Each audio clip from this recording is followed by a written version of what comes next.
इल्म से दौलत और शोहरत है। इल्म की ताबे है दौलत और इज्जत।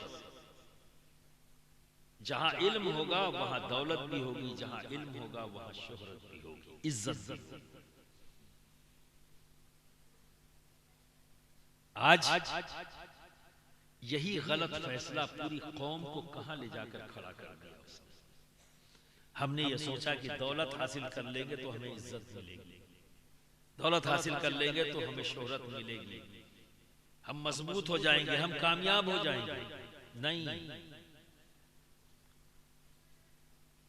ये गलत फैसला है, ये आपकी सोच है। पर अल्लाह रब्बुल इज्जत का फैसला कुछ और है, उसकी मंशा कुछ और है। समझ गए ना? वो क्या चाहता है? उसने इल्म का ताबे दौलत और इज्जत को किया है। वो कौन है? और जो टेढ़े मेढ़े पे चलते हैं वो, अब बताओ झूठ बोलते हो कि नहीं? तो तुम तो पहले कह रहे हो हम तो सीधे सीधे हैं।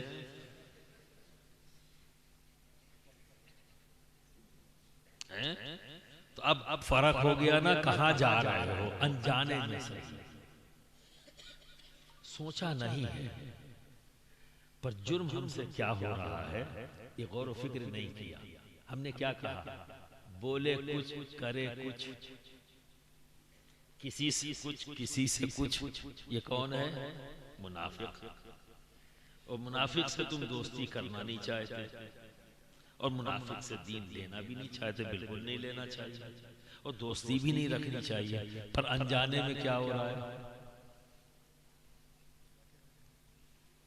क्यों ऐसा हो रहा है? क्योंकि आप गौर व फिक्र नहीं करते, आप अपने बारे में नहीं सोचते कि हम क्या कर रहे हैं। हमें दूसरों की फिक्र है, फला क्या करता है, फला क्या करता है, फला क्या करता है। हमको इस बात की फिक्र नहीं कि मैं क्या करता हूं, मुझे क्या करना था, मैं क्या कर रहा हूं। है ना?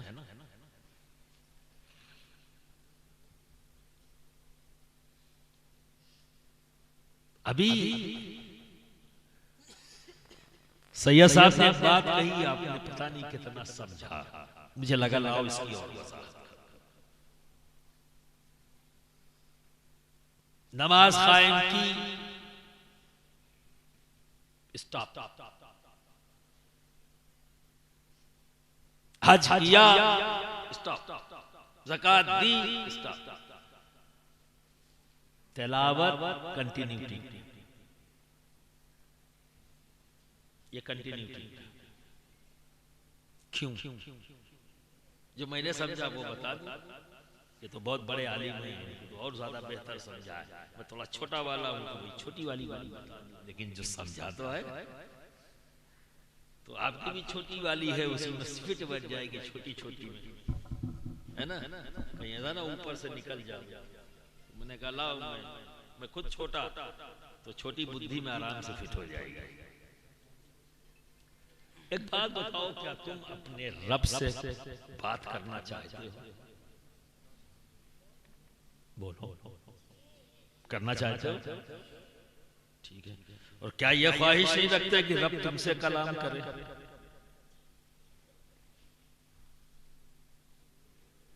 अब इसमें भी इतने ठंडे रहोगे तो कोई मजा नहीं है, कोई बहुत बड़ा सवाल नहीं है भाई। और ये अच्छी तरह से सब जानते हैं कि मैं तकरीर अकेले नहीं करता, थोड़ी बहुत तो तुमको करनी ही पड़ेगी, चाहे धौंस समझो चाहे जो समझो। हाँ, तुम्हारी तकरीर सिर्फ हाँ और ना जो सवाल करूं उसका जवाब है, बिना डरे जवाब दिया करो। अगर गलत बोलोगे तो इस्लाह कर दूंगा फौरन, बैठा ही इसलिए, तो परेशान होने की जरूरत नहीं, ठीक है? पर जवाब जरूर। कौन बंदा है जो नहीं चाहता कि अपने रब से कलाम करे? सभी चाहते हैं। आप भी चाहते हो कि नहीं चाहते? हाथ उठा के बताओ, कितने लोग हैं जो रब से कलाम करना चाहते हैं? थोड़ा एक्सरसाइज कराऊं, ठंडक बहुत है, ठीक है। और कितने लोग ये ख्वाहिश रखते हैं कि रब उनसे कलाम करे? अच्छा, कम लोग चाहते हैं कि अल्लाह कलाम करे, तभी शायद मौजूद नहीं जिसको बार बार सैयद साहब कह रहे हैं, अब सुनो, मोमिन यही चाहता है कि अपने रब से और वही ख्वाहिश रखता है कि रब उससे कलाम करे।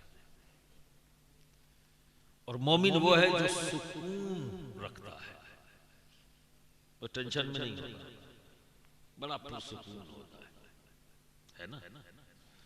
अभी आपने बहुत सी चीजों में हाँ हाँ किया है, मैं चाहता हूं आप गौर फिक्र करो खुद से, आप कहां खड़े हो। यही सबसे बड़ी जरूरत है। जिस दिन एहसास हो जाए, तो जब एहसास बेदार हो जाता है तो तब्दीलियां आती हैं, और जब तक एहसास बेदार ना हो, इधर से आई इधर से निकली, दो चार नारे और फिर सलात व सलाम, बात खत्म। ठीक है ना। एहसास कहां खड़े हैं और क्या कर रहे हैं। दुनिया में आज के दिन में हर आदमी चाहता है कि उसे सुकून मिले, ठीक है, और हर आदमी बेसुकून भी नजर आ रहा है। कोई ऐसा नहीं है भाई हम लोग तो पीर साहब हैं तो हर आदमी जो भी आया, हजरत बहुत टेंशन में, हजरत बहुत टेंशन में, हजरत बहुत टेंशन में, सब यही एक बात है ना। ख्वाहिश की है कि मुझे सुकून मिले, तो सिर्फ ख्वाहिश से कोई चीज नहीं मिलती। आपके अंदर ख्वाहिश है कि अशरफ मियां को देखें, घर में बैठे रहते, देख लेते क्या, तो देखने के लिए आपको घर छोड़कर यहां तक आना पड़ाना, तो ख्वाहिश की तकमील कैसे हुई? जब आपने अमल किया, यानी घर से निकले, ख्वाहिश अपनी जगह पर है, और उस ख्वाहिश की तकमील के लिए आपने अमल किया, यानी घर से चलकर आए। ना चलते तो देखते क्या, ना चलते तो सुनते क्या। सैयद साहब को सुनते, सैयद साहब को देखते, वाकिफ मियां को नहीं ना। पर ऐसा तो नहीं है कि आपको कोई जिद हो या चलो नहीं देखेंगे नहीं सुनेंगे, ऐसा नहीं। मोहब्बत है, इस पे मेरे आपकी मोहब्बत पर कोई शक और शुबा नहीं।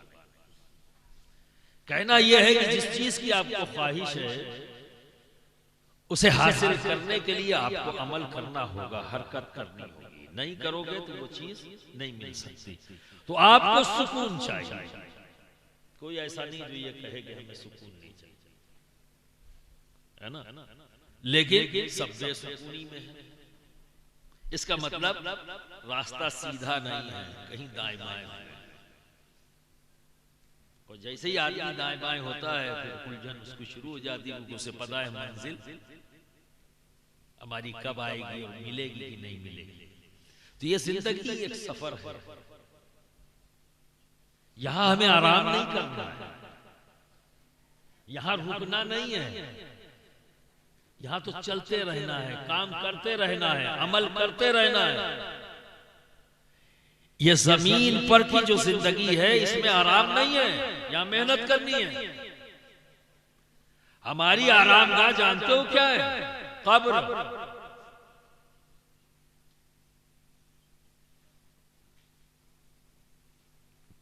और ये जिंदगी उस कब्र तक जाने का रास्ता है, जिसमें अमल करते हुए, काम करते हुए, चलते हुए सीधे ना इधर ना इधर, सीधा अपनी मंजिल की तरफ बढ़ना है। वो मंजिल है कब्र, जहां जाके आराम करना है। आराम करना चाहता है ना सुकून से, तो उसके लिए कुछ करना होगा। तो अब आप देखिए कि मैं अक्सर कहता हूं कि एक मुसलमान सबसे ज्यादा अगर घड़ी देखता है तो कहां देखता है? मस्जिद। सबसे ज्यादा होटल में नहीं देखेगा, दोस्तों के साथ बैठा तो नहीं देख, घंटों गुजर जाए घड़ी नहीं देखा कई बज गए, है ना। जब अचानक कोई कहता अरे इतना हो गया टाइम, भागो चलो घर चलते हैं। लेकिन मस्जिद में अगर खतीब साहब ने 1 मिनट भी खुतबा आगे बढ़ा दिया, अपनी खिताबत बढ़ा दी, तो सब घड़ी देखने लगते हैं। बेचैनी है कहां पर? कभी गौर किया? अल्लाह के घर। सोचो, होटल में बेसुकूनी नहीं है, चौराहे पे बेसुकूनी नहीं है, खेत की मेड़ पर बेसुकूनी नहीं है, अपने घर के ड्राइंग रूम में बैठे बेसुकूनी नहीं है। कहां बेसुकूनी है? अल्लाह के घर। वहां गए किस लिए थे? जिक्र इलाही करने, उसकी इबादत करने, है ना। उलमा से आपने ये भी सुना होगा कि जब आप नमाज के लिए खड़े होते हैं तो ये सोच कर खड़े हो कि तुम्हारा रब तुम्हें देख रहा है। हम उसे नहीं देखते, पर ये यकीन लेकर खड़े हो कि तुम्हारा रब तुम्हें देख रहा है। तो आप क्या हुआ? आप अल्लाह के सामने खड़े, सफा, वहां बेचे। अब आप सोचिए, अगर मैं आपके गांव में आऊं, आपके पीर साहब गांव में आए और कमरे में बैठे हुए हों, आप जाएं उनसे मिलने के लिए और आपको रोक दिया जाए, अभी रुक जाओ, अंदर लोग बैठे हुए हैं, जब बाहर निकल आएंगे तो आपको मिलवा दिया जाएगा, तो आप बैठोगे या भाग जाओगे? बैठोगे। 10 मिनट गुजर गया फिर भी बैठोगे, 20 मिनट गुजर गया तो भी बैठोगे, आधा घंटा गुजर गया तो भी बैठोगे, परेशान तो नहीं होगे ना? क्यों? क्योंकि तुम्हें यकीन है कि मेरी अभी मुलाकात होगी और मैं उनसे बातें कर लूंगा, जो मेरे दिल में है, जो मैं कहना चाहता हूं, मैं अपने पीर से उस बात को कह दूंगा और मेरा मसला हल हो जाएगा, है ना। तो चूंकि यकीन है कि मुलाकात होगी, यकीन है कि मैं उनसे बातचीत कर लूंगा, तो इस यकीन की बुनियाद पर आप सुकून से बैठे हो, जबकि भी मुलाकात नहीं हुई, इंतजार कर रहे हो। पर अल्लाह के घर में आप बेसुकूनी है, वहां बेचैन हो, कैसे जल्दी से निकले। लंबी सूरह पढ़ दें तो भी मुसीबत है। इमाम साहब में बड़ी लंबी लंबी पढ़ते हैं, बंदे नहीं होती, पढ़ते चले जाते हैं, पढ़ते चले जाते हैं। अब जरा सोच को बदलो, तुम अपने रब के सामने खड़े हो, रब तुम्हें देख रहा है, और जब तुम वहां तिलावत करते हो तो जानते हो क्या कर रहे हो? तुम अपने रब से बात कर रहे हो, तुम अपने रब से बात कर रहे हो। तो तुमने क्या कहा? अल्हम्दुलिल्लाह रब्बिल आलमीन अर्रहमानिर रहीम मालिक यौमिद्दीन इय्याका नअबुदु व इय्याका नस्तईन। अपने रब की तारीफ बयान कर, उसकी हम्द व सना खड़े होकर तुम कलाम कर रहे हो अपने रब से। और फिर क्या कह रहे हो? इहदिनस सिरातल मुस्तकीम। तो क्या कहा तुमने? ऐ अल्लाह मुझे सीधे रास्ते पर चला। फिर क्या कहा तुमने अपने रब से?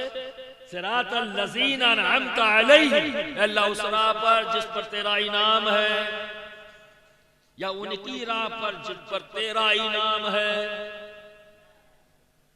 सिरातल लज़ीना अनअमता अलैहिम गैरिल मग़दूबि अलैहिम वलद्दाल्लीन। और उनसे बचा जिस पर तेरा गजब है, उनके रास्तों से बचा जिस पर तेरा गजब है।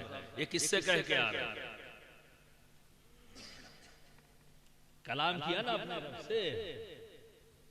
तो जब हम नमाज की हालत में तिलावत करते हैं, गोया हम अपने रब से कलाम कर रहे हैं। और ये सब करते हैं, इसके लिए मखसूस नहीं कि मुफ्ती साहब ये काम कर सकते हैं या अल्लामा ही साहब कर सकते हैं। और बताओ, यहाँ ये भी डिवीजन नहीं है कि ये वाले करते हैं वो वाले नहीं करते, सारे वाले करते हैं। चाहे वो जमात वाले हों, चाहे सेक्ट वाले हों, गिरोह बंदी वाले हों, चाहे जो, सब जाके अपने रब के सामने ये कहते हैं, अल्लाह मुझे सीधे रास्ते पर चला। उनके रास्ते पर जिस पर तेरा इनाम है, तो इनाम किस पर है? नबीयीन, सिद्दीकीन, शुहदा, सालिहीन। और सालिहीन में कौन है? यानी अगर इस तरह से कहे, अल्लाह मुझे गौस पाक के रास्ते पर चला, अल्लाह मुझे मखदूम अशरफ जहांगीर सबनानी के रास्ते पर चला, यही तो कह के आ रहे हो अपने रब से कलाम, यही तो कर रहे हो। ए अल्लाह मुझे गरीब नवाज के रास्ते पर चला, क्योंकि ये सारे के सारे बंदे कौन है, सालिहीन में है, और ये इनाम वाले बंदे हैं जिन पर अल्लाह ने इनाम अता किया। हम जान रहे तभी तो कह रहे अल्लाह हमें इनके रास्ते पर चला। तो ये जमात वालों ने भी कहा, जमात से मुराद हमें भाई अहले सुन्नत वल जमात, उनको मत समझना, उनको हम कुछ नहीं मानते, वो तो जमात से निकले हुए लोग, आप समझ रहे ना। ये तो नाम अच्छे अच्छे रख लिए, कंफ्यूज कर दिया है हम,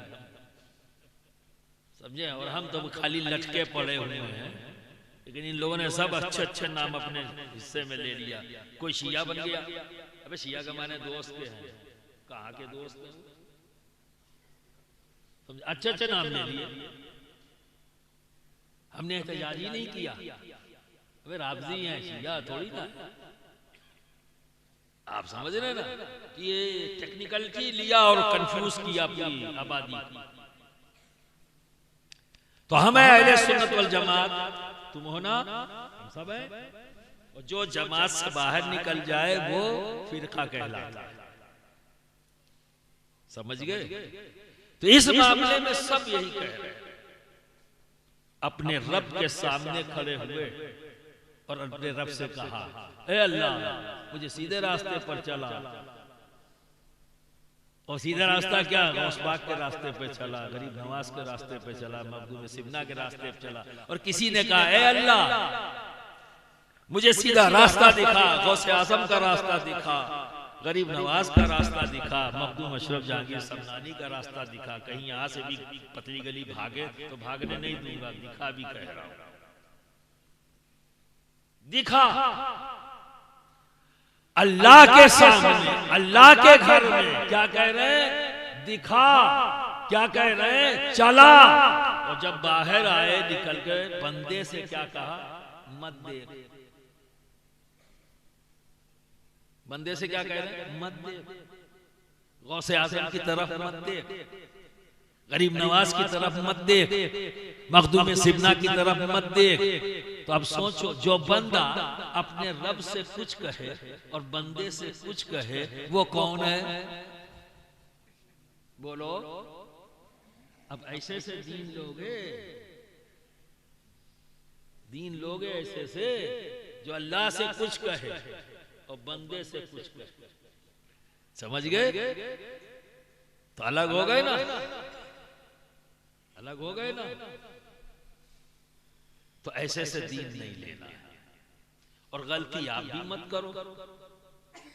आप कह गए तो अपने मन की बात जब हम हाथ उठाते हैं करते हैं, और जो सलीका सिखाया उसी सलीके से जो रब ने हमें कलाम दिया, हम अपनी बात उसी के अंदाज में पेश कर देते हैं उसके सामने। तो अब यहां हम कह रहे हैं उस बात पर, ठीक है। तो बेसुकूनी कैसी, पीर साहब से अपने मन की बात कह दो तो सुकून मिले, और अल्लाह से बात कर रहे हो तो सुकून नहीं मिल रहा है, बोलो। पर अगर जहन में ये चीज मौजूद हो तब, तो आइंदा आप जब नमाज के लिए खड़े होना, तो जब तुम तिलावत करते हो ना नमाज की हालत में, तो ये लेकर जहन में कि मैं अपने रब से कलाम कर रहा हूं, ठीक है। जो सलीका उसने हमें सिखाया, उसी सलीके को फॉलो करते हुए मैं अपने रब से कलाम कर रहा हूं। अब जो बंदा चाहता है कि रब उससे कलाम करे, तो मालूम क्या करना, कुरान शरीफ खोलो, और जब पढ़ना शुरू करोगे तो गोया रब तुमसे कलाम कर रहा है, आप समझे। तो रब का कलाम करना जारी है, रब का कलाम करना जारी, वो जात तक महदूद नहीं है कि तुम ना पढ़ो तो उसका कलाम बंद हो जाएगा, उसका कलाम जारी है, ठीक है। तो तिलावत ताकि अपने रब की बात को उसको समझो और जानो। तो आप किसी भी कौम, किसी भी मिल्लत की जो सबसे अहम जरूरत है वो है इल्म। भेड़ बकरी की तरह जिंदगी नहीं गुजारनी है। कभी बैठकर सोचो जरा, अगर पेट की आग बुझा लेना ही जिंदगी का नाम था, तो फिर तुम में, भेड़ में, गाय और भैंस में क्या फर्क है? वो भी तो अपने पेट की आग जी। पेट में आग लगे, भूख लगे तो वो बेचैन हो जाए, और जब भर जाए तो आराम से खड़ी होकर पगुराती है और अपना खाना हजम करती है मस्त। और वो अपनी ग़िज़ा हासिल करने के लिए वो भी मेहनत करती है और कुछ देती है, खेतों में काम भी करती है आपके लिए, दूध भी देती है, और 2 वक्त की रोटी के लिए वो भी मेहनत करती है। आप भी 2 वक्त की रोटी वाली अगर जिंदगी बना लोगे तो आप में और उसमें क्या फर्क है? आप अल्लाह की मखलूक में अशरफ हो, सबसे आला और अफजल हो, तो आला और अफजल बन के दिखाओ भी ना, ये जिम्मेदारी हो गई ना आपकी। और ये कहां से आएगा आपके अंदर ये फर्क? जब इल्म हासिल, साहिबे इल्म। लोगों को यह लगता है कि दौलत हासिल कर लेने से इज्जत मिलती है, शोहरत मिलती है। नहीं, तो जो चीज इल्म की ताबे है, यही तो ख्वाहिश है आपकी कि इज्जत मिले और दौलत मिले। तो अगर अपनी इस ख्वाहिश को सही अंदाज में पूरा करना है तो अहद करना होगा कि अब हम अपने घर में, अपने मोहल्ले में, अपने गांव में किसी को भी अनपढ़ रहने नहीं देंगे। इल्म हासिल करें, और जब आप साहिबे इल्म होगे तो तुम्हें कोई बहका नहीं सकता। वो अगर ना हर चर्ब जुबान तुम्हें फंसा लेगा। समझ गए? कोई भी आएगा, कहीं भी डायलॉग बाजी करेगा और फंसा के लेके जाएगा, तो तुम रास्ते से भटक जाओगे। जबकि मकसद क्या है? सीधा हमें चलना है, सिराते मुस्तकीम ही है वो रास्ता जिस पर हम जब चल पड़ेंगे तो सारी नेकियां आकर जुड़ जाएंगी। क्यों? एक चर्ब ज़बान आया और आपसे ये कहा, मैं यार तुम 11वीं शरीफ की देख बनाते हो, क्या फायदा है? लोग आते हैं, खा के चले जाते हैं मुंह पोंछ के, कोई कहता है नमक कम है, कोई कहता है तेल कम है, क्या फायदा है? आप सोचने लगे, हाँ बात तो सही कह रहा है यार। आते हैं लोग टाइम पे, बैठे और जल्दी जल्दी खाया, मुंह पोछा और बाहर निकले, यार रोगन कम था, नमक कम था, बोटी कम थी।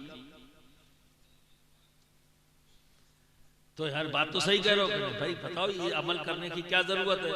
इससे अच्छा है किसी गरीब बच्ची की शादी करा दे, किसी गरीब बच्ची की शादी करा दे। अब समझ में आ गई आपको, बात तो सही कह रहे। तो आपने 11 देखें बनाना बंद कर दिया और शुरू हो गए बच्ची की शादी कराने। फिर कुछ दिन के बाद कोई आया और उसने आके कहा, हमें इससे क्या फायदा है? इससे अच्छा तो था कि किसी की जिंदगी बचा लेते।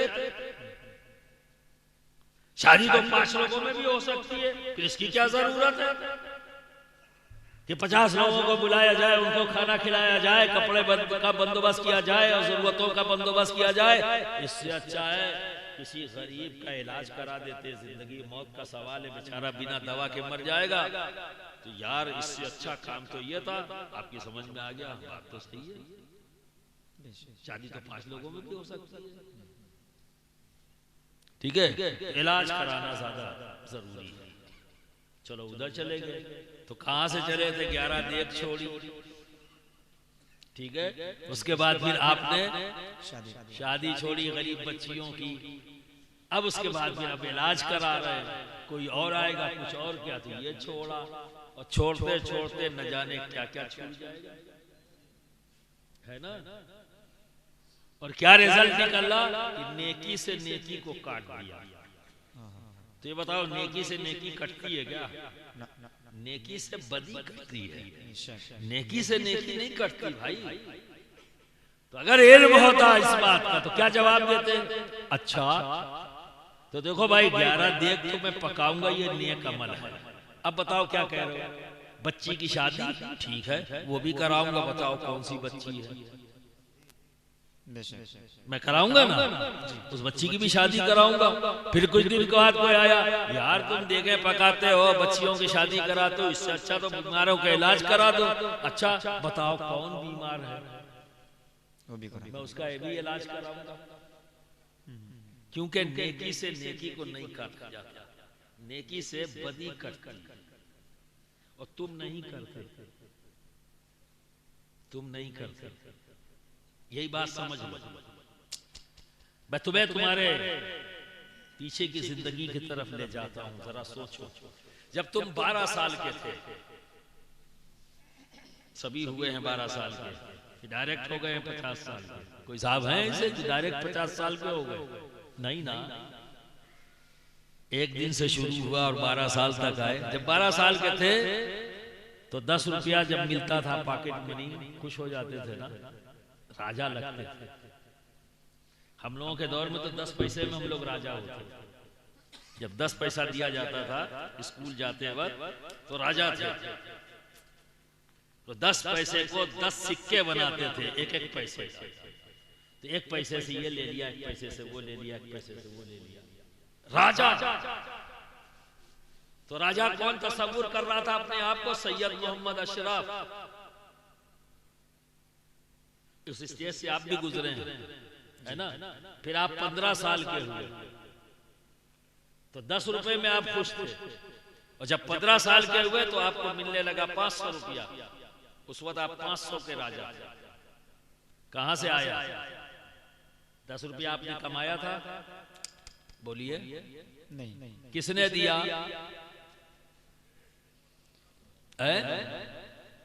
वालिदैन ने दिया। कनपटी पे रिवाल्वर रख के लिया था यार, रिवाल्वर रख के लिया था? नहीं ना, उन्होंने ही तो मोहब्बत से दिया, जिसके लिए उस 10 रुपए के लिए पसीना बहाया था। उस बाप ने न जाने किसके खेत में सुबह से लेकर शाम तक मेहनत करके मजदूरी की शक्ल में जब पैसा लेकर आया तो बड़ी मोहब्बत से 10 रुपया दिया अपने बेटे को, ले बेटे जा खर्च कर। आपने नहीं कमाया, फिर आप ही बड़े हुए, वही बाप आपको 500 रुपया दे रहा है, आप उसमें खुश हैं, आपकी तमाम जरूरतें पूरी हो रही हैं उसमें। फिर जब आप 20 साल के हुए, खर्चा आपका बढ़ गया, आप ही हैं जब उस खर्च को आपने बढ़ा हुआ खर्च, आपने 1000 रुपया खर्च किया। फिर आप ही हैं कि आपकी जिंदगी में एक औरत बीवी बनकर आई, क्या उसका खर्च उठाने के लिए भीख मांगी? बोलिए, कहीं भीख मांगी थी? किसी के सामने हाथ फैलाया? नहीं, आप ही ने उस बीवी की जरूरत को भी पूरा किया। फिर कुछ दिन के बाद बच्चा आया, क्या उस बच्चे की परवरिश के लिए आपने किसी से भीख मांगी? नहीं ना, उसकी परवरिश भी आप ही ने किया। तो ये तमाम जरूरतें जो आप पूरी कर रहे हो, देने वाला कौन है? 10 रुपया जो तुम्हें मिला किसने दिया? बज़ाहिर बाप है ना, बज़ाहिर बाप है, पर देने वाला रब है। तुम्हारी जरूरत को उसने पूरा किया बाप की शक्ल में। 300 की जरूरत जब हुई तब बाप की शक्ल में, 500 की जरूरत हुई बाप की शक्ल में, और जब 1000, 2000, 3000 तो तुम्हारे लिए और असबाब पैदा कर दिए, काम का जरिया दिया। आपने उससे कमाया और जरूरतों को पूरा किया, अपने शौक को पूरा किया। फिर उसी रब ने तुम्हारी जिंदगी में एक औरत को दाखिल किया जो बीवी बनकर आई, तुमने उसकी भी जरूरतों को पूरा कर लिया। फिर उसी रब ने तुम्हें बच्चे दिए, तो उसी रब ने फिर उनकी जरूरतों को पूरा करने के लिए तुम्हारे सोर्स ऑफ इनकम को बढ़ा दिया। तो देने वाला रब है। जरूरतें जायज हैं, तो जैसे जैसे जायज जरूरतें बढ़ती गई, रब ने देना बढ़ा दिया, रब ने देना बढ़ा दिया। तो फिर तुम काहे परेशान हो भाई? क्यों परेशान हो? जायज जरूरतें बनाते जाओ, रब देना बढ़ाता जाएगा। तो इसीलिए नेकी से नेकी को मत काटो, जब भी कोई नेक अमल आए, हाँ ये भी करूंगा, ये भी करूंगा, ये भी करूंगा, ये भी करूंगा, ये मेरा टेंशन थोड़ी ना है, मुझे तो सिर्फ नियत करनी है, देने वाला रब है, वो बढ़ाता जाएगा, बढ़ाता जाएगा, बढ़ाता जाएगा। अब एक और मिसाल, यहां जितने लोग बैठे हुए हो, कौन ऐसा है जो 20 रुपया रोज खर्च नहीं करता? कोई चाय की प्याली में घोल के पी जाता है, कोई मुंह में कुछ रख के चबा के थूक देता है, और कोई धुएं में उड़ा देता है 20 रुपया मिनिमम, कम से कम रोजाना। होता है नहीं? बोलो काहे शर्मा रहे हो? जब ये बैठे हो तो काहे शर्मा रहे हो? कर देना 20 रुपया। कभी जोड़ा आपने कि महीने का कितना हुआ? किसी ने नहीं जोड़ा। 20 रुपया रोजाना खर्च भी किया, किसी ने महीना नहीं जोड़ा। ठीक है, और कितना हुआ? 600 रुपया, पर जोड़ा नहीं। और क्या उसके घर में राशन पानी की कमी हो गई? बोलिए, हुई नहीं? अगर हुई होती तो जोड़ता, जब हुई नहीं तभी तो नहीं जोड़ा उसने, जी है ना? तो किसी ने जोड़ा नहीं। घर के भी सारे मामला चल रहे हैं, 600 रुपया प्याली में गया, ठीक है, चबा के थूकने में गया और धुएं में उड़ा दिया, जोड़ा भी नहीं। ये रोजाना का मामूल है हमारा। अब आइए, वाकिफ मियां ने कहा कि 20 रुपया सारे लोग रोजाना मस्जिद में दे। 20 रुपया अब आप लोगों को रोजाना मस्जिद में देना है। जैसे ही ऐलान पहुंचा कान में मिंबरे रसूल से, सबने जोड़ दिया 600 रुपया, गरीब हो गए। उसी वक्त गरीब हो गए, सब के सब, सारे मुक्तदी गरीब। 600 रुपया चाय के प्याली में घोल के पिया तो जोड़ा नहीं, चबा के थूक दिया, जोड़ा नहीं, धुएं में उड़ा दिया, जोड़ा नहीं। अब माएं बहनें भी बैठी हैं, ये भी अपने सोच लें कहां कहां खर्च करती हैं। अब इनका क्या करूं मैं, लेकिन होता इधर भी है, जोड़ती ये भी नहीं, कोई ना जोड़ता है। और जैसे ही मस्जिद का नाम आ जाए, मदरसे का नाम आ जाए, कौमी मिल्ली मसले का नाम आ जाए, फौरन गरीब।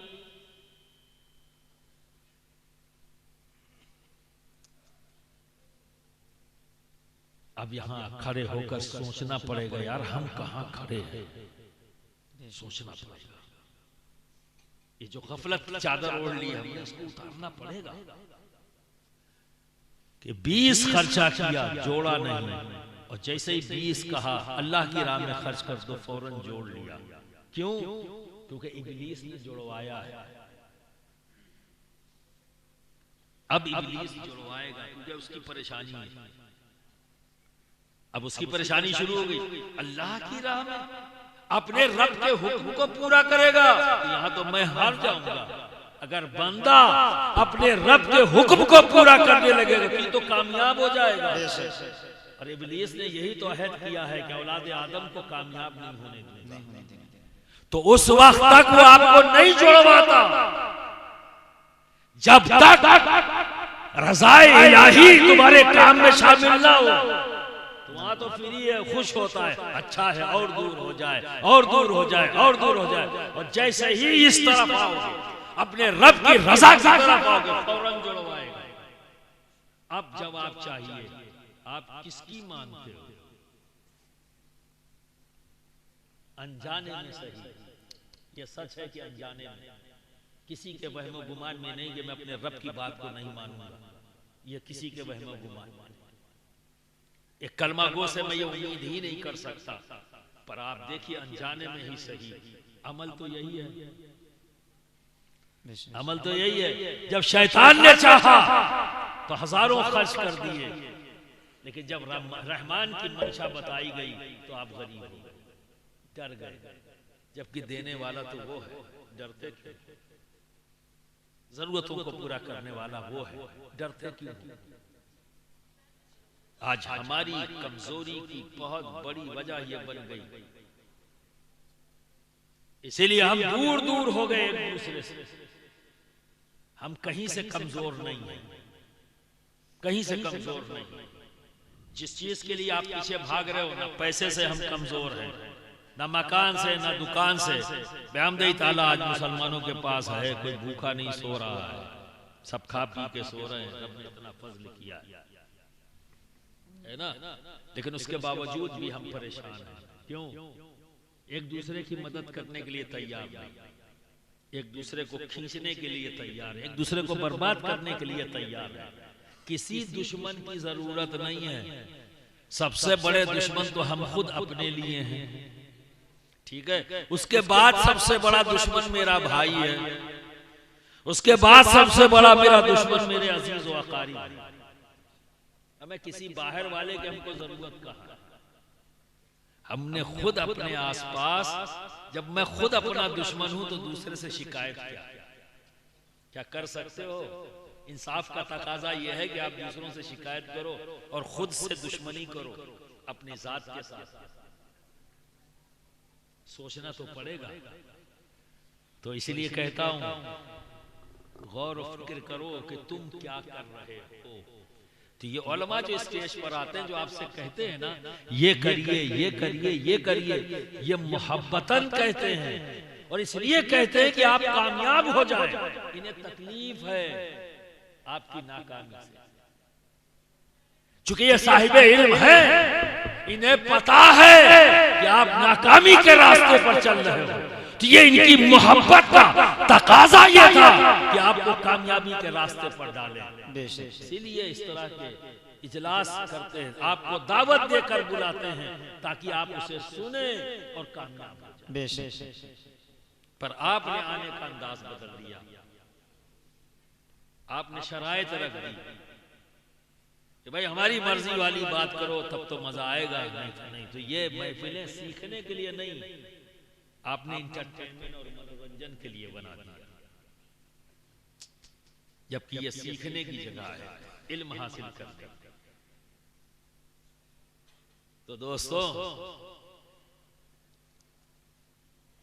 कोई तुम्हें बेवकूफ न बना सकता अगर तुम साहिब इल्म होते।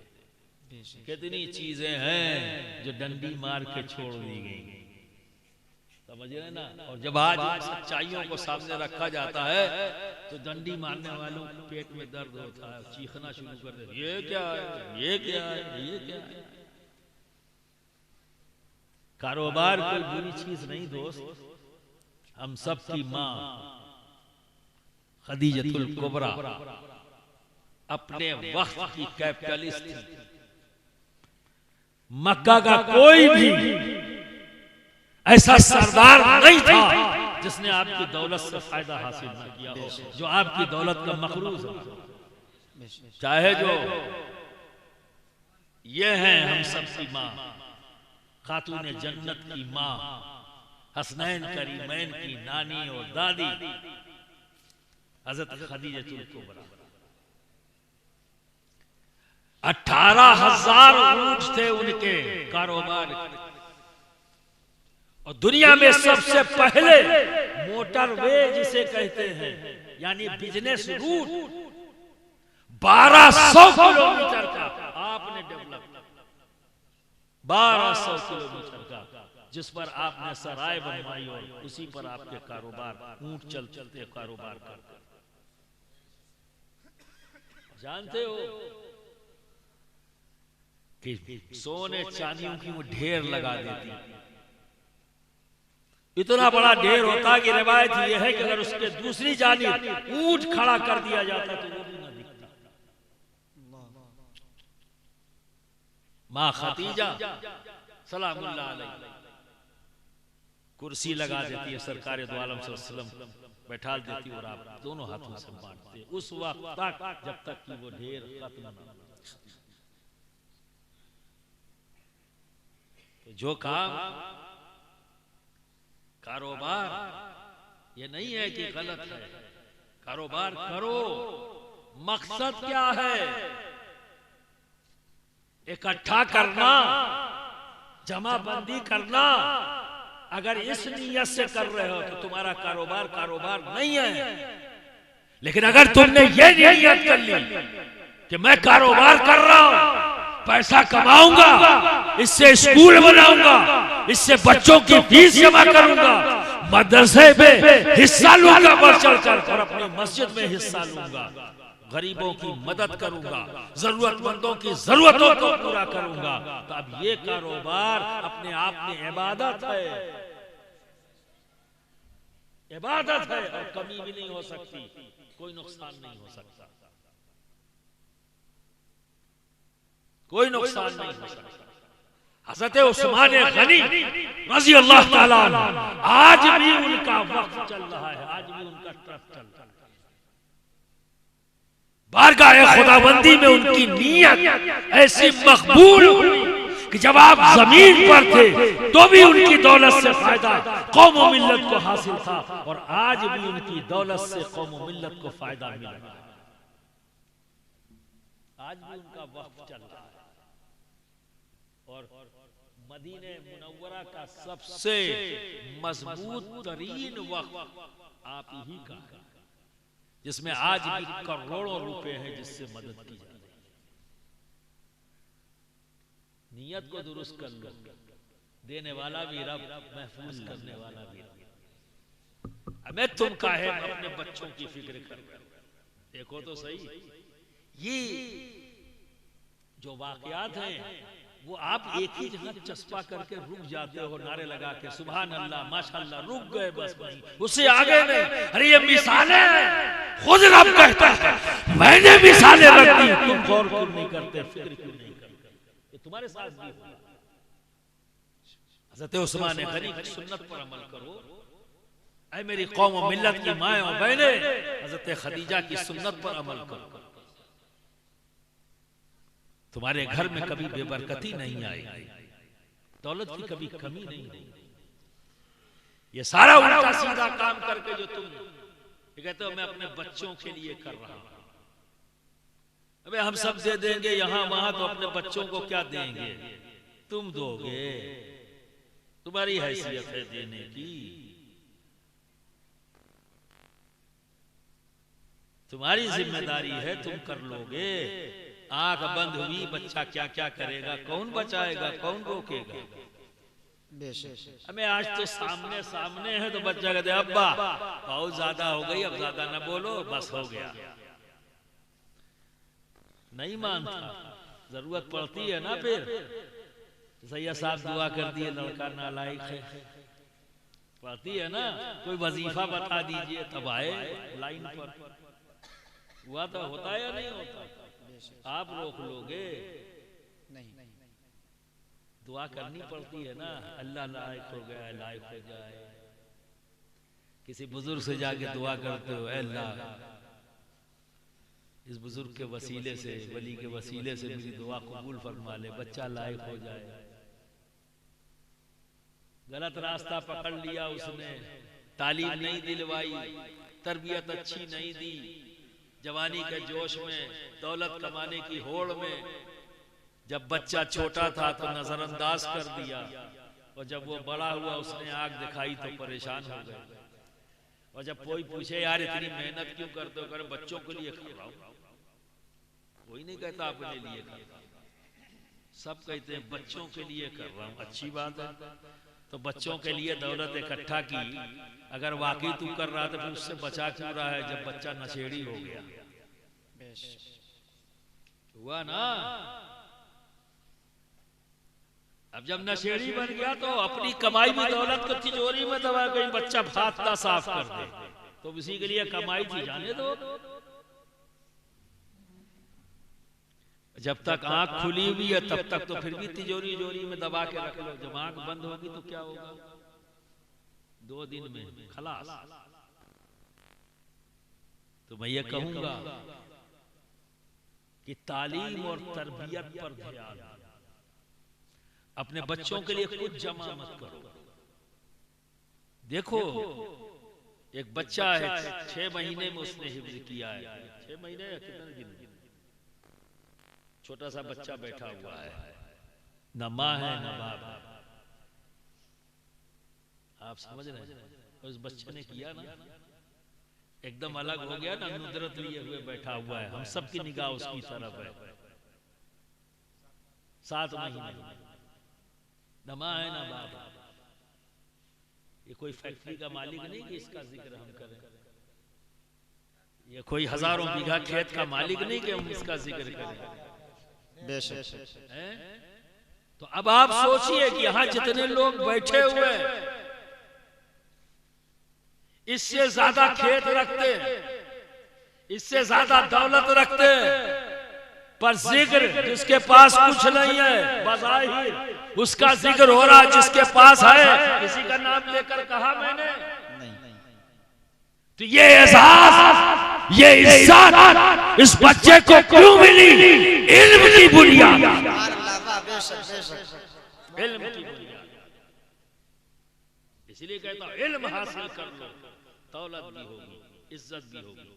और बेशक इस बच्चे के पास ना इज्जत की कमी होगी ना दौलत की, भूखा थोड़ी ना है। बज़ाहिर न माँ है ना बाप है, लेकिन क्या वो भूखा है? नहीं। इल्म की दौलत आई, क्योंकि इल्म का ताबे अल्लाह ने इज्जत को भी किया है और दौलत को। तो ये इल्म हासिल कर रहा है, तो जो इसके ताबे हैं किसी न किसी शक्ल में इस तक पहुंच जाए।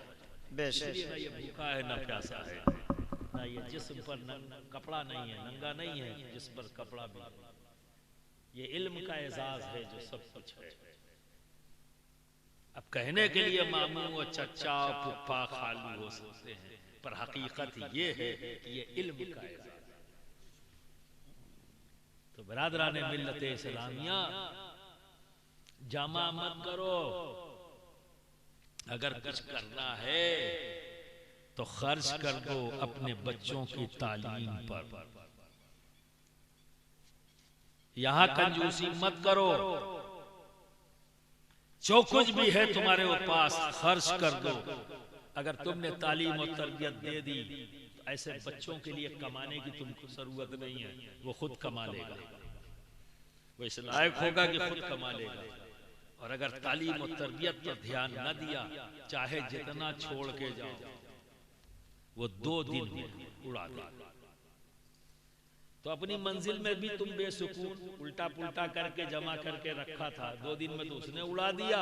और आप जाके अपनी मंजिल जो सुकून वाली थी, जहां जाके हमें आराम करना था, न जाने कब कम से कम इस जिंदगी से ज्यादा तो है पक्का। भाई ये जिंदगी इतनी है, 60-70 साल 100 साल, ठीक है ना। यहां से गए आराम से, जब सारे रिश्तेदार अजीजदार निकाल के चले गए, फरिश्ते आए और फिर सवाल करके फिर उनका सो जा, ऐसे जैसे दुल्हन अपनी सेज पर सोती, सो गए आराम से।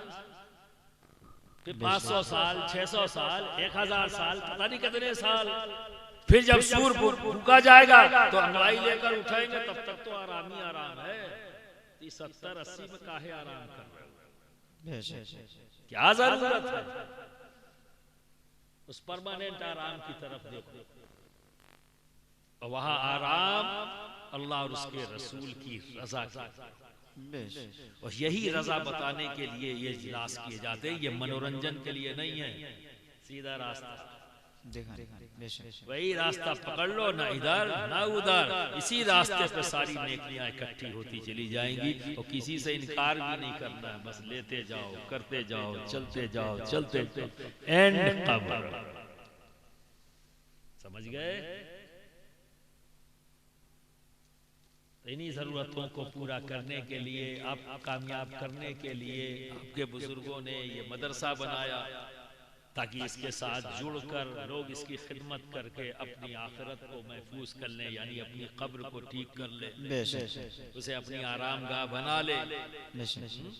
तो किसी भी नेकी, कहते ना, अरे हम क्या क्या करें, ये गलत फहमी है कि आप करेंगे। जो करो एक सलीका तरीका बना लो।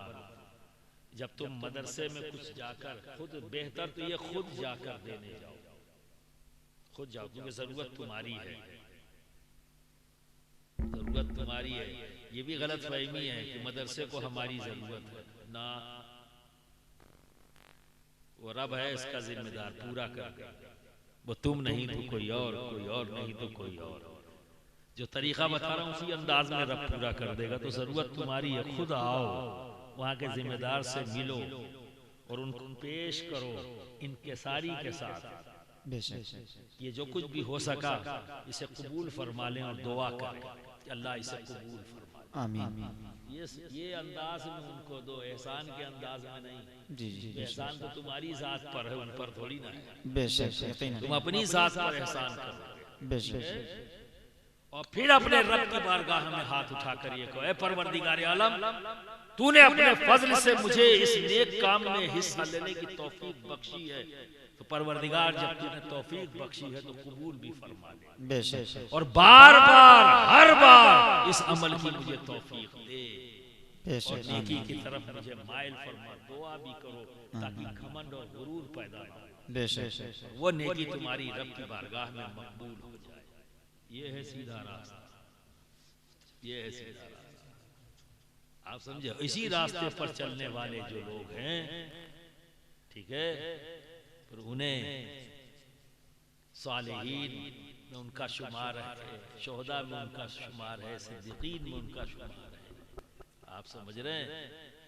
तो एक वाकया और सुन लो कि दो बुजुर्ग थे, एक दूसरे से पूछा आप कैसे जिंदगी गुजारते हो? तो उन्होंने कहा कि अल्लाह जब मुझे देता है तो मैं अल्लाह का शुक्र अदा करता हूँ, और जब नहीं देता है तो मैं सब्र करता हूँ। ठीक है? तो दूसरे बुजुर्ग जिन्होंने ये जुमला सुना कहा ये तो कुत्ता भी ये जिंदगी गुजारता है, इसमें कौन सी खास बात है? कुत्ता जब अल्लाह देता है तो शुक्र अदा करते हो, जब नहीं देता तो सब्र करते हो। ये तो कुत्ता भी है। मालिक जब देता है तो चाटने लगता है पैरों को, और जब नहीं देता मालिक तो दरवाजे पर बैठा रहता है चुपचाप। तो कुत्ता भी जीता है। तुम तो अशरफुल मखलूकात हो, तो तुम्हारे अंदर तो अलग बात होनी चाहिए। तो उन्होंने कहा फिर आप किस तरह से जिंदगी गुजारते हैं? तो उन्होंने कहा जब मेरा रब मुझे देता है तो बांट देता हूँ और सब्र करता हूँ। मेरा रब मुझे देता है तो मैं बांट देता हूँ और सब्र करता हूँ, और जब मेरा रब नहीं देता तो शुक्र करता हूँ। तो मैं शुक्र करता हूँ। ये उनकी सोच नहीं, ये अहले बैत की सोच है। जब हम अहले बैत अतहर जिंदगी देखते हैं, चाहे इमाम हसन मुश्तबा को देखे, चाहे इमाम हुसैन को देखे, ये चीज वहां नजर आती है कि दोस्त एक शख्स आया, जरूरत के लिए आया, कहा बैठ जाओ इमाम हसन मुश्तबा की बारगाह, बैठ जाओ। न जाने कहां से मुफलिस बता दिया मैं कौन सी तारीफ पेश कर रहे हैं। ऐसा लगता है उनके पास कुछ था ही नहीं, भूखे प्यासे थे, मजबूर बना के पेश किया। फिर नबी के घर वाले और मजबूर हमारी जबान से कैसे निकलता? तबर्रा पड़ रहा या तारीफ कर रहा?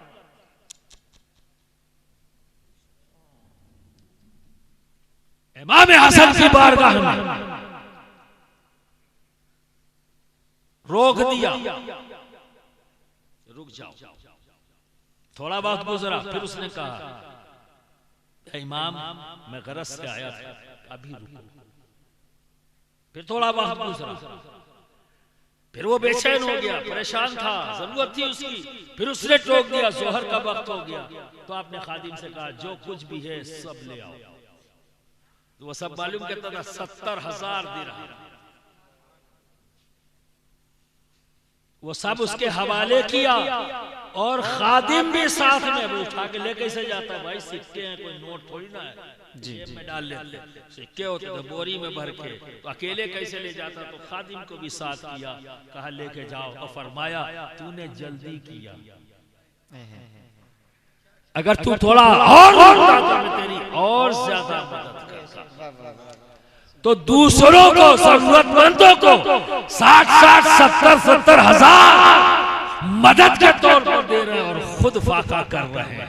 ये कि रब जब दे रहा है तो बांट रहे हैं और सब्र कर रहे हैं, और फाका करके अपने रब की बारगाह में शुक्र अदा कर रहे हैं। हमें मुफलिस बना दिया।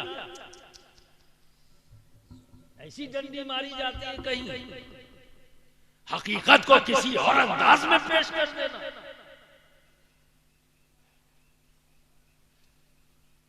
अरे इनके दस्तरखान तो ऐसे कि एक दो नहीं, महल्ले के महल्ले अपनी भूख और प्यास मिटाते हैं।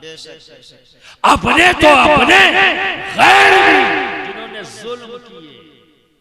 इसीलिए तो कहा कि नबी की आल रोल मॉडल है, रोल मॉडल है।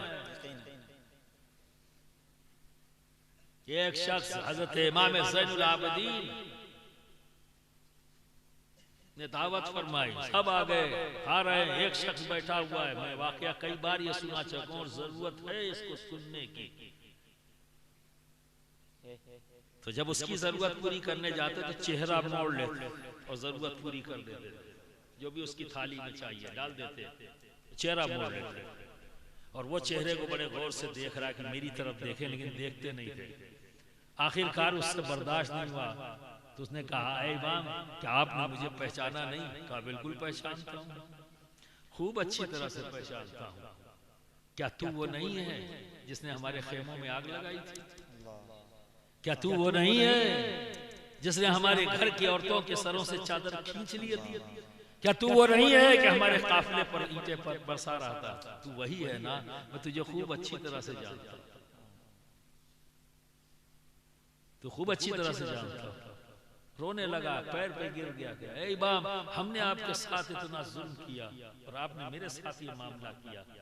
तो इमाम फरमाते हैं कि जो मुझे मिला है वही मैंने बांटा है, जो तुझे मिला था तूने बांटा है। ये मेरे घर की रीत है, जो मुझे मेरे आका से मिला वही तो मैंने उनके उम्मतियों को दिया। मेरे आका के राहों में कांटे बिछाए गए पर आका ने कांटे नहीं बिछाए। मेरे आका पर पत्थर मारे गए पर मेरे आका ने कभी पत्थर नहीं मारे। वो मालिक के कौनो मकान है पर पेट में 7-7 दिन पत्थर है। तो सब कुछ है, कमी कोई नहीं है। अरे जिनकी नानी वहां की कैपिटलिस्ट हो तो बाप अंदाजा लगाइए वो कमजोर है क्या? बस जिंदगी का स्टाइल है, वो कहा ना फिक्र है, सोच है। वो क्या है कि इनका जिंदगी जीने का तरीका क्या है? रब दे रहा है और बांट रहा है और सब्र कर रहे हैं। तो अगर सब्र का सलीका, इसीलिए तो मैं कहता हूँ करबला एक इवेंट का नाम नहीं है, एक वाक़े का नाम नहीं है। करबला एक यूनिवर्सिटी है। अहले बैत अतहार का हर फर्द एक यूनिवर्सिटी है। उनकी जिंदगी के तमाम अमल डिपार्टमेंट्स की हैसियत रखते हैं। जो जानना हो उस तरफ देखो, उसकी मिसालें मिल जाएंगी। ये तमाम सूफिया, ये रूह ज़मीन के तमाम औलियाए कराम इन्हीं को फॉलो करके मुकाम पा रहे हैं। आप समझे? सरकार सीधना गौसे आजम का दस्तरखान बड़े बड़े बादशाह नहीं बिछा सकते। दस्तरखान मेरे गौस, महबूब इलाही का दस्तरखान ऐसा। ये लोग कौन है? सब अहले बैत। आप समझे ना? तो महबूब इलाही का दस्तरखान हाकिम वक्त दिल्ली का हाथ उठा दिया, भैया हम ना बिछा पाए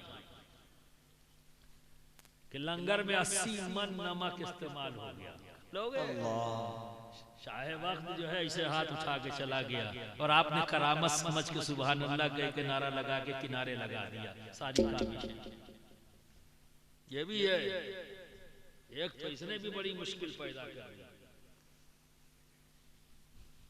हो गया खत्म, सारी वैल्यू खत्म जी। कहीं करामत मैं नहीं मानता, 80 मन करामत नहीं मानता। इसे मैं ज़हन साजी करता हूं, महबूब इलाही की मेहनत करता हूं, उनकी काबिश करता हूं। दीन को इस अंदाज में अपने लोगों में पहुंचा दिया कि लोग 80 मन नमक का इस्तेमाल हो रहा है पर माल कहां से आ रहा पता ही नहीं। दाहिने हाथ से किया तो बाएं को खबर नहीं। ऐसी आवाम तैयार कर दी, ऐसी सोच और ऐसी फिक्र रखने वाले लोग तैयार कर दिए। खामोशी से आए, लंगर खाने में रखा और चले गए, पता भी न लगा कि किसने किया है क्या। ये है तरबियत। इसको सिर्फ नारे और सुभान अल्लाह ही में समेट के रख दिया। तो जब करामत बन गई तो फिर मेहनत करने की जरूरत क्या है? फिर तो वही कहे महबूब इलाही नहीं हूँ, भागने का रास्ता आसान है, हट से भाग ले। यार हम तो महबूब इलाही नहीं है भाई, तो हम नहीं कर सकते, बात खत्म हो गई। तो उनकी करामत थी, जी नहीं। ये पैटर्न सिखा रहे हैं, कोई चीज नामुमकिन नहीं। तुम मुत्तहिद हो जाओ, अपनी फिक्र को सही कर लो, नबी की सुन्नतों के मुताबिक जिंदगी गुजार लो और अपना लो। ये उलमा वही तो कर रहे हैं, तुम्हें बता रहे हैं। तुम सुनने के लिए तैयार नहीं, मानने के लिए तैयार नहीं, तब्दीली आएगी कहां से? तुम लोगों ने हमको एक्टर बना दिया है, मनोरंजन करें आके सारे। तो ये अब हम लोगों से उम्मीद तो पूरी नहीं होगी। हम तो रगड़ेंगे तुम्हें कस कस। हम वो नहीं बोलेंगे जो तुम्हें पसंद है, हम वो बोलेंगे जो अल्लाह और उसके रसूल।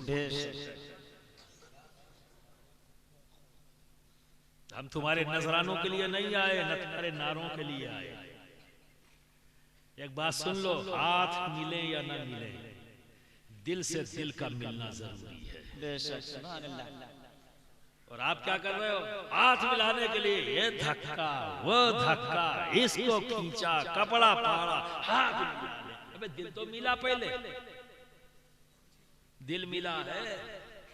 क्या सोच के आए हो कि आज हजरत जो बात कहेंगे बस पकड़ के बैठ जाना है, कल से वही चालू होना है? नहीं,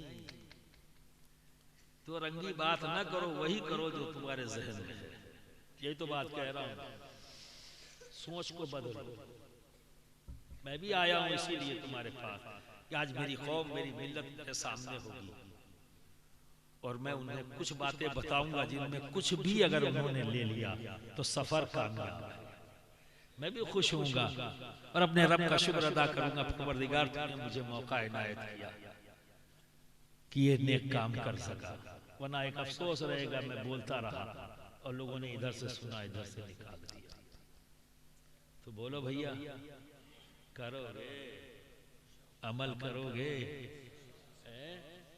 तो रोल मॉडल है अहले बैत, रोल मॉडल है हमारी नबी की जिंदगी। इधर देखो, या बाएं शाएं लोगों को मत देखो, तुम आजाद नहीं हो, बंधे हुए हो। आप समझे ना? और अगर नारों से कोई तब्दीली आती होती तो अब तक बहुत बदल चुका होता मामला। कहाँ बदला? कुछ हो या ना हो, एक ही चीज तुम्हारे पास कसरत से है, नारा है ना? कुछ हो या ना हो, एक ही चीज कसरत से है, मुखबिरी। कुछ हो या ना हो, कहीं मौजूद हो या ना हो, जेल में सबसे ज्यादा। क्यों है ऐसा? क्यों है ऐसा? जो जिंदगी का मेन ऑब्जेक्ट था, जो मंजिल थी हमारी, उसे हमने छोड़ दिया, इल्म हासिल नहीं किया। इतनी बड़ी आबादी है, संभल मुरादाबाद मिलाकर, है ना? एक आईएएस नहीं है हमारे पास, एक आईपीएस नहीं है, एक जज नहीं है।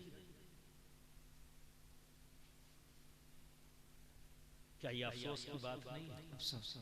किसने रोक रखा है आपको? किसने? आप अपने घर में हैं, किताब आपके सामने है, जितनी देर चाहो तुम पढ़ सकते हो, जितनी देर चाहो। अब लोगों को इससे भी परेशानी हो सकती है, लो ये दीन का स्टेज है और दुनिया की बात कर रहे हैं, ये भी हो सकती है तकलीफ, क्योंकि यहाँ भी कंफ्यूजन है लोगों को। हाँ, यहाँ भी कंफ्यूजन है लोगों को। लो हजरत ने ये क्या शुरू कर दिया? दीन का स्टेज, दीनी स्टेज, और बात आराम से, कोई बात थोड़ा बहुत ऐसे होता रहता है। तो दोस्तों, ये भी गलत फहमी है। अपने रब की तख्लीक करदा चीजों को जानना, ये दीन है या दुनिया? बोलो। ये मेरे रब ने जो कुछ बनाया है, जब इसके बारे में जानेंगे तो इसे क्या कहेंगे, दीन या दुनिया? दीन है ना। और अपने रब के बनाए हुए निजाम को जानना ये भी दीन है, क्योंकि मेरे रब ने बनाया है। तो कौन सा इल्म है जो इससे बाहर है? कुल इसी के अंदर ही तो है। खिदमत खल्क करना ये क्या है? ये दुनिया है या दीन है? इंसाफ कायम करना ये दुनिया है या दीन है? बुराइयों को दूर करना ये दुनिया है या दीन है? जुल्म के खिलाफ आवाज उठाना ये दुनिया है या दीन है? जुल्म का सद्देबाब करना ये दुनिया या दीन है? जुल्म को मिटाने के लिए ताकत का हासिल करना ये दुनिया है या दीन है? है ना? बात सिर्फ समझने की है, देखने की है। देखने का तरीका बदल जाए तो अंदाज बदल जाता है।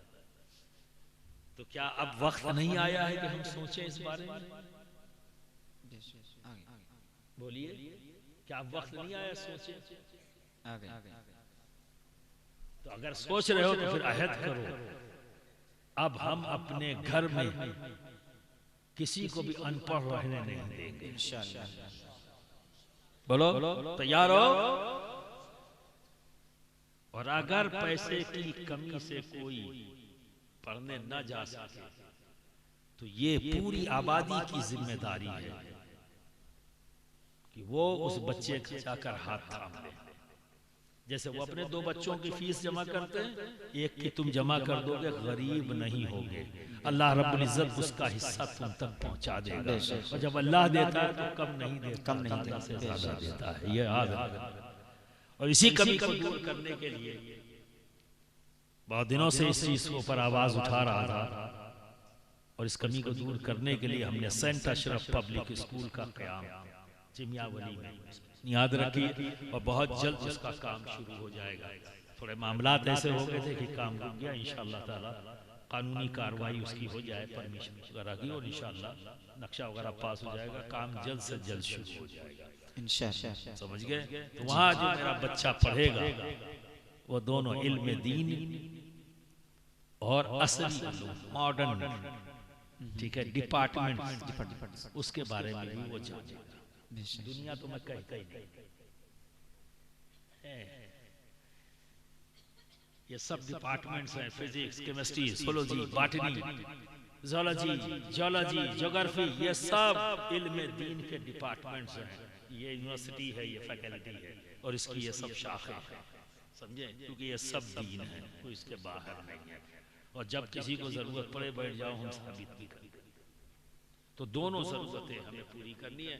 मेरा बच्चा ग्रेजुएट भी हो एक तरफ, तो एक तरफ वो बच्चा जो दीनी मालूमात होनी चाहिए, एक मुसलमान की जो दीनी जरूरत है नॉलेज के एतबार से, कि ताकि वो बेहतर अंदाज में जिंदगी गुजार सके, तो वो भी उसके पास होगी। वो अच्छा कारी होगा, वो अच्छी तरह से कुरान की तिलावत करने वाला होगा। और अगर इमाम साहब नहीं है तो वो खड़ा होकर नमाज पढ़ाने के काबिल होगा। उसे पता है कैसे नमाज पढ़ानी है और क्या क्या उसमें फर्ज है, क्या सुन्नत है, उसे पता होना चाहिए। तो इन तमाम चीज़ों को पूरा करने के लिए इदारे का, और इस तरह का इदारा 600 ज़िले हैं हिंदुस्तान में, हर ज़िले में एक इदारा इस तरह का मैं कायम करूँगा। जब तक जिंदा रहूँगा कोशिश करता रहूँगा, और जब चला जाऊँगा तो आप करते रहना, आप करते रहना, आप करते रहना, रुकना नहीं है। इसीलिए खुद जिम्मेदारी नहीं ले रहा हूँ, सबको ये जिम्मेदारी दे रहा हूँ। सबको महसूस करना है और इस काम को मिलकर पूरा करना है। क्यों? क्योंकि बूंद बूंद मिलकर तालाब बनता है, तालाब तालाब मिलकर दरिया बनता है, और दरिया दरिया मिलकर सब। बेशक, ठीक है ना? तो मुझे लगता है कि शायद मैंने जो पैगाम आपको दिया है वो आपने कबूल किया है। ये अहद कर लो आज कि अब किसी को भी अनपढ़ रहने नहीं देना है इंशाअल्लाह। एक चैलेंज है जिसको हमें पूरा करना है, ठीक है ना? बाकी रास्ता दिखाने का काम इंशाअल्लाह तबारक तआला ये बताया जाएगा। ऐसे मौके तैयार किए जाएंगे जहां हम बैठकर आपस में बातचीत करें, मशवरे करें, और अपने बच्चों को आगे के रास्ता दिखलाने में मददगार साबित हो, ठीक है ना? इंशाअल्लाह तबारक तआला। व आखिरु दावाना अनिल हम्दुलिल्लाह। तमाम लोग बैठे रहे, दस्तर बंद। इतनी जल्दी